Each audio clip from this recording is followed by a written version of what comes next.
Hey, what's up guys? This is Johan, and on this video we are going to be taking a look at my 75-gallon aquarium after being away from it for almost a year.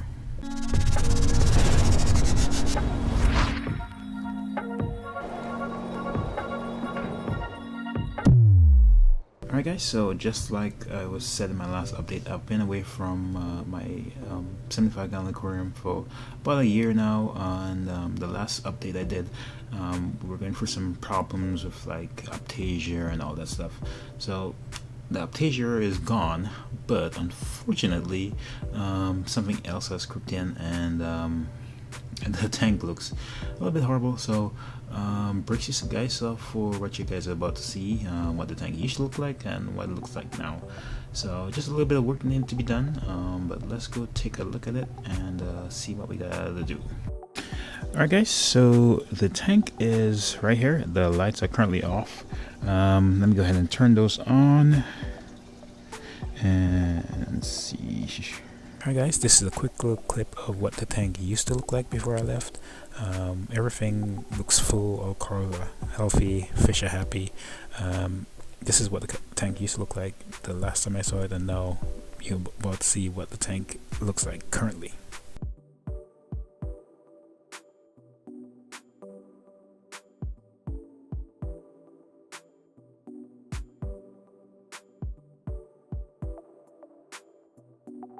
Yep, so the lights are on. This is what the tank looks like right now, and not the best. Actually horrible. Basically all the corals have died except for the hammers and one head of the Euphyllia. I have green hair algae everywhere. Actually, let me turn the white lights on.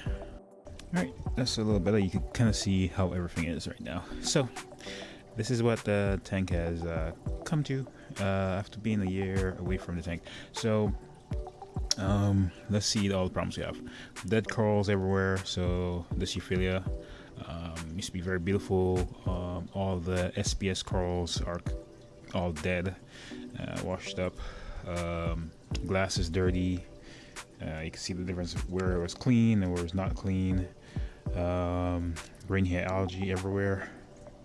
And yeah, so that is the issue, the big issue. Well, then something I noticed is that there is a lot of like food and detritus all over the sand bed. My sand bed is usually clean, and that is one of the things is the feeders. I have two feeders on here, and I think at one point in time they overfed the tank, and then I was supposed to get rid of the excess waste and take it to the filtration system is this gyro pump, and with all the hair algae on it you could tell that it is not working. So this pump is not working, can't export any of the nutrients. So everything stayed in the tank and built up in the tank, and then down here there is some filter floss that needs to be changed out. That filter floss is not locked down, so instead of the food going into the filter floss and being taken out every time the missus would will remove the filter floss, it doesn't remove the excess food, so that just keeps all the food in the sump, and which caused this entire algae bloom and hair algae on the tank. So all the corals besides just a couple have gone. Only corals I have, like I said, is this hammer right here, and all the blue cliff polyps. So one head of hammer is still alive, but when I came home there was like 5 heads, and they all kind of just expelled their head, so it's somewhere around the tank somewhere. Yeah. Also, I did lose the marsh adder. I think 3 weeks ago or a month ago. I'm not sure. I think Mrs. did a large water change, and it just didn't like that water change, and it passed on. So after that, I think everything just went south. So that is the bad news. So that was bad news. Good news is no more Aptasia. So what I did for the Aptasia was I got some of those Bergian nudibranchs, and they, let me see if I find any, I'll show you guys some, but they basically took over the entire tank and wiped out all the Aptasia. Just like I said, I bought like 4, and I've seen about 20 in here. So they reproduced, repopulated, and just took care of all the Aptasia. So only place I see Aptasia in this tank is actually in the overflow box only, and I've seen some of the nudibranchs in the sump and just everywhere for the tank. And actually I think I see one swimming right now. So right there in the sump you can see one right there swimming at the surface of the water. And yeah, so these little nudibranchs have been doing really hard work. So yeah, they took care of my Aptasia issue. So if you guys are having issues with Aptasia, go ahead and get you these Bergian nudibranchs. Only problem is that's all they eat. So they only eat Aptasia. So once they eat all the Aptasia, they basically pass on. So if you want to keep them, you'll have to pass them on to somebody else, or keep a supply of the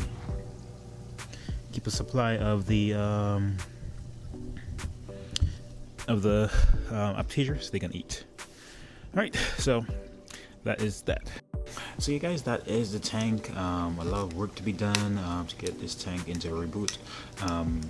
I know in this space it would be probably shut the entire tank down, but I see this as some potential while I'm here for the next couple of weeks to basically reset this tank and get this tank back on its feet. It's going to take a lot longer than 2 weeks, so I'm just going to do the most I can while I'm here, and then after that we'll see what I can do, because the plan is I should be moving the tank in about 2 months to my next area where I'm going to be staying, so at least I could have personal hand in the tank. Hey guys, so that's what the tank looks like. It looks horrible. Doesn't look like a reef tank at all. Actually it looks more like an algae tank, like a refugium of some sort. But I mean, it happens, you know. I was here for my tank a good long time, and some of the instructions I gave were not or I did not give proper instructions, so it was my fault. 98% of it was my fault. I didn't do a proper job of being a proper instructor. But let's not dwell on the negative. Let's see how we are gonna get this thing turned around and get this reef tank back together. So what I am gonna do is first of all work on water change, sandbed cleaning. Not really sandbed, but get off all the gunk that's everywhere in the tank. Get that gyro pump working again, so it is actually rotating and getting all the excess detritus and stuff out of the main display into the filtration system where it can be taken up. Then that is first task for today. Second task for today is gonna use some Phosphate Rx. I have had this for a long time. You can see all the packaging is kind of worn off on it. No, the white balance is off. So you can see the packaging on it is a little bit worn off. I've had it for so long. But that's that, and then that's for today. So just to start the process of getting out all the gunk, you want to siphon up all the gunk into a filter sock, and then throw it out of the way and change the filter floss and clean up the gyro pump. That is the task for today. So after I removed as much green algae, and it will be easier for me to take off and scrape the glass off, I'll also be introducing a couple items into my tank. One is going to be the Vibrant product. I heard this is good for clean up the glass, and not just glass, clean up the water, and introducing new bacteria that's going to fight against green algae. This is something that's going to take anywhere from 5 to 9 weeks to start working. And also another thing I'm going to use as well to fight the green algae that's in there is Reef. This is also another good product that is good for fighting against green algae. So I'm going to try to take it as slow as I can. That way I don't shock the system even more I mean, there's almost nothing to shock. I probably have a couple little corals that's like still hanging in there, but chances are they're gonna probably die. But it's alright, no worries. So just restart the aquarium and get things at least back on the good track. That way I could at least restart the aquarium. So let's get started with the first portion, which is clean up the glass and clean up some of the glass, and then trying to get rid of as much gunk as I can. And then I already have water mixed up. I could actually do a water change, but I want to make sure that the Phosphate Rx gets in there, seeps in, does its magic, and pull up all the extra phosphates. So two things that really set off this entire crash in this aquarium was one, the Aptasia outbreak that I had earlier, and then the amount of excess food. Once I cleaned up all the glass, I was able to see into the tank and just see the amount of uneaten food that was there, and that was due to the fish feeders.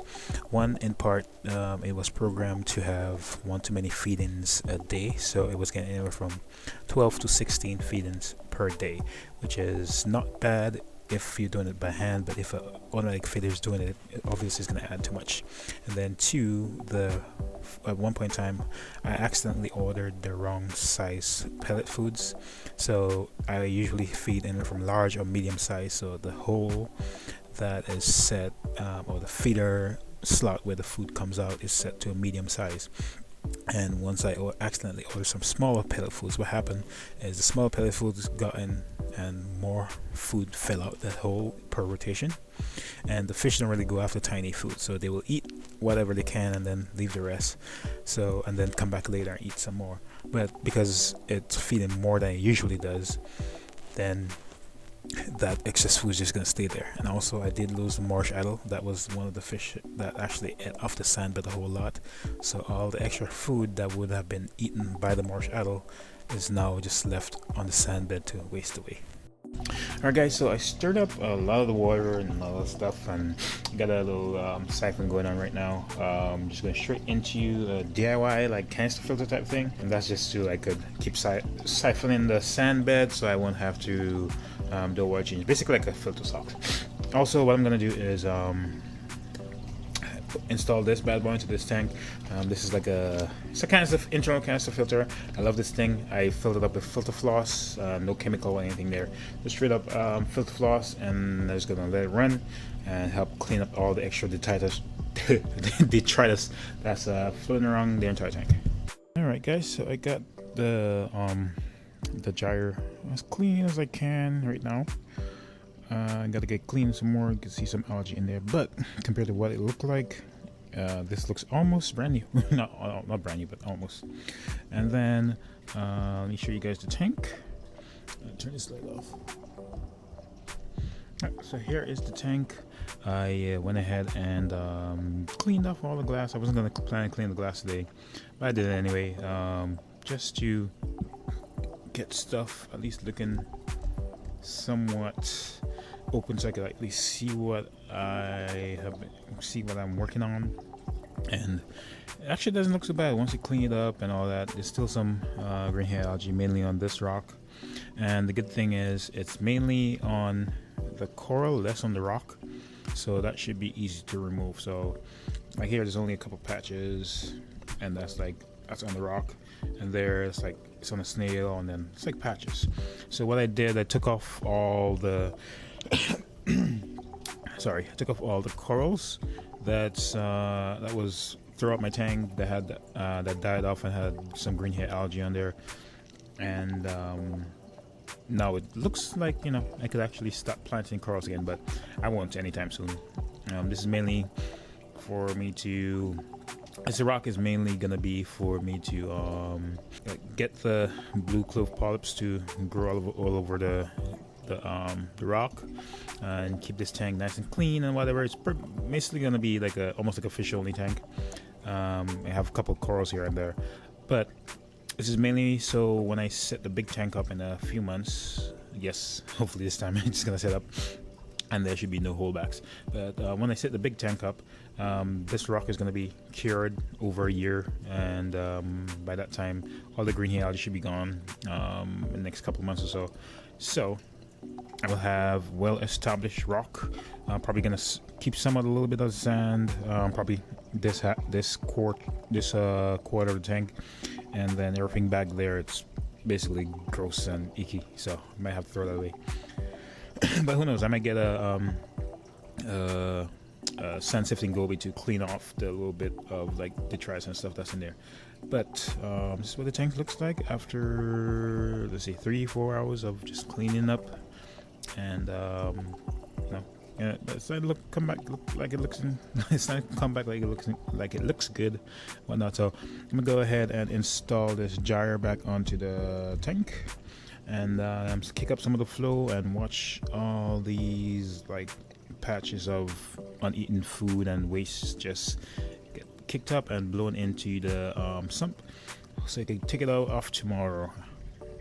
Alright guys, so today is day 3. I just finished doing, or I'm halfway through a second water change. This was supposed to last me 2 days, but I made it last me about 3 days. Just extending the water change a little bit. So couple things. Did take care of most of the hair algae on this rock. Still have a little bit, but the cleanup crew should take care of that. I'm gonna get some more as well, some more snails and some more snails and some hermit crabs just to restock my cleanup crew.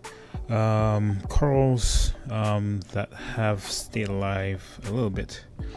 I don't know, you can see it's this, I think it's some kind of stylo. I got some life on it right there, a little bit of life on it there, and a few other places where it just jumped off. The hammer, the frog spawn that was right here, the big frog spawn, I'll put an overlay of it so you can see what it used to look like. That has completely died, but in this cup right here, all the heads that were floating around, I just put them on the sand bed in the cup, and they seem to be liking it there. So I've read an article online where they could grow back a skeleton, but I'm not sure how well that is. So, but they do close and open up, close during the day, open up during the night. So that's crazy. But anyways, I'm gonna go ahead and fill back up the tank, but it's pretty much as good as it can get, besides me taking the toothbrush and going to that rock and whatnot. But sand bed again looks much better compared to how it was. It would like clean up all these shells and extra pieces of rocks that's here and some pieces of coral, but yeah, that's that. Alright guys, so here is the tank. Pretty much finished with everything I'm doing as far as water changes for the next couple of days or whatever. Just gonna leave the tank sit. I got everything all cleaned. Still got a little bit of hair algae here and there, but compared to how the tank looked before and how it looks now, like sand bed, it's a whole lot cleaner. Just did some siphoning. Still got a little bit of detritus and some old uneaten food under the rockworks at some places, but the my bristleworms will take care of that. Oh, that's another thing too. I have a ton of bristleworms, so I had to get rid of some of them. Some really thick ones, some tiny ones, just everywhere. Every time I move a rock, it's just bristleworms. But yeah, guys, that's it as far as redoing the tank and everything set back in motion. Still, like I said, there's still detritus and some uneaten food throughout the tank, so I can't reach some parts in the sump. I gotta do a sump clean. I think that's the last thing I'm gonna do. But for the most part, that pretty much does it for the clean of the top tank. Just gotta get some more cleanup crews. But a few things I did. So some of this stuff right here, I got some live rock enhance, some reef enhance, and then some vibrant and some reflux. I have not added the reflux just yet because I am still running my protein skimmer and running a little bit of carbon to just clean up all the water. But yeah, these are a couple of the products I added, and everything is back to normal. Everything's all clean. Protein skimmer, went back, clean it up as much as I could. I gotta clean up the sump right there and part of the wall where it's dirty, but got that looking brand new, and it's already pulling out skim it. But yeah, good to go. That's a quick final look at the tank. with the fish that's left, my 2 clownfish, convict tang, my queen angel, and my naso tang. So also stay tuned. Probably gonna put out another couple videos, and then I gotta get the big tank set up, or moved and then set up. So because this naso tang is again way too big. He is right now about 5 inches long. I got him since he was a little baby. Remember, he was the same size of that clownfish, at least the length, same as a convict tang, and now look at how big these guys are. And even my clownfish, the female is so much bigger than when I got it. It was a little bitty, smaller than the male that's right here. Yeah, so these are the fish, and then the queen angel back here still, doing its thing. Let me see what will come up. I think also the fish recognize me too. They know it's me. See, here comes the queen angel. They all know it's me now. When I remember the first couple of days I got here, they just didn't pay me any attention. They were scared of me and stuff. Now they all come over and it's like, hey, the guy who used to feed us good food. Yep. So anyways, guys, we got one more thing to show you guys, and then that will be it for this video. Alright guys, so the last thing I want to show you guys is the amount of coral depth that is here. You can just see this container, and some of the corals I'm most pissed off about, it's like this frog spawn. No, this was the frog spawn skeleton. This one kind of hurt me a little bit, and then I think this is a stylo. Look how big that is, like a nice mini colony. That one as well, because I grew this one from a tiny little frag. You still see the frag plug right underneath it right here, and from it just being, I think this was my oldest coral, and I lost this one. But the good thing about this one is that these, when they're stressed out, they release like some of the like corallites or whatever, and then they get planted everywhere else. So this coral still lives on in my tank. We got other things in here, like, what's this? I think this is just some rock with, this is my torch coral, purple torch with green tips.